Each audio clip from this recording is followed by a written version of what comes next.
When you go on flashback trips, you end up being part of a community and like-minded people, and you make friends, and then you have more people to travel with, and it just kind of grows from there. So as a company, I just think that opportunity is excellent, and it gives you a community around the world with similar interests. It's my 7th continent, and I always was going to do it with a friend who I actually had join me, even though it's a solo trip, but we travel all the time together, and I like the way Flashback organizes their trips. I've been thinking for years about booking Antarctica, but it's a lot. I mean, how do you do it? It's the other side of the world. So to see that it was booked and look through the itinerary and see what an amazing opportunity it was an easy choice. I'm 48 years old, and there are a lot of people in my similar age group on this trip. We all have the same interests. You get the same type of person that has the same kind of goals, and especially on a trip like Antarctica, it's usually been a life goal for people. So it has really, really enhanced the trip to have people with similar interests of similar ages.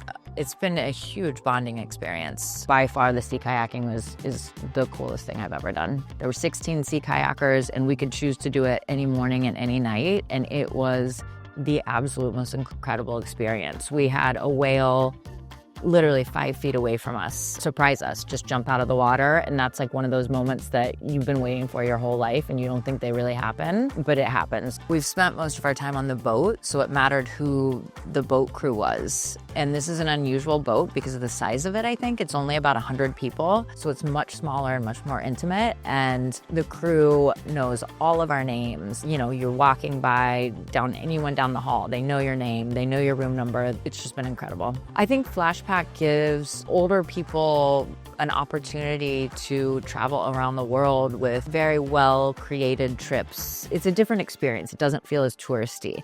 They work really hard on giving you a more local experience with people your own age and usually have similar interests. And just the vibe of it is very different because you all want the same thing. And Flashback just does an excellent job of making sure we get a local experience. And that's what I really, really appreciate about the company.